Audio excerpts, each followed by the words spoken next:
আপোনাৰ আহাৰ হওক আপোনাৰ কাৰণে মেডিচিন তেতিয়াহ'লে কেনেকুৱা হয় বাৰু আজি যিকেইটা আহাৰৰ কথা ক'ম সেই আহাৰকেইটা যদি আপুনি লৈ থাকে আপুনি জীৱনত কেতিয়াও আপুনি মেডিচিন ল'ব লগা নহয় ভিডিঅ'টো শেষলৈকে চাব খুব ভালকৈ জানিব বুজিব আৰু সেইমতে ফ'ল' কৰিব বুলি আশা কৰিলোঁ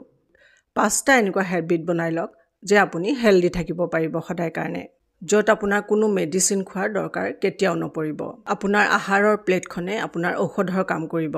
যদিহে আপুনি ঔষধ নোখোৱাকৈ জীৱনটো সুখেৰে কটাব খুজিছে তেতিয়াহ'লে ভিডিঅ'টো ভালকৈ চাব আমাৰ পেটৰ ভিতৰত এটা খুব সুন্দৰ কনচেপ্ট আছে সেইটো হৈছে ডাইজেষ্টিভ ফায়াৰ সহজতে ক'বলৈ হ'লে আপোনালোকে বুজিব পৰাকৈ হজম কৰিবৰ কাৰণে আমাৰ যেতিয়া আমি আহাৰ খাওঁ আমাৰ পাকস্থলীত এবিধ জুই উৎপন্ন হয় এবিধ জুই জ্বলে সেই জুই জ্বলে আমাৰ আহাৰবোৰ হজম হ'বৰ কাৰণে সেইটো কোৱা হয় ডাইজেষ্টিভ ফায়াৰ মানে হজম হোৱাৰ অগ্নি ইয়াক আপুনি সৰু একুৰা জুই বুলি বুজিব পাৰে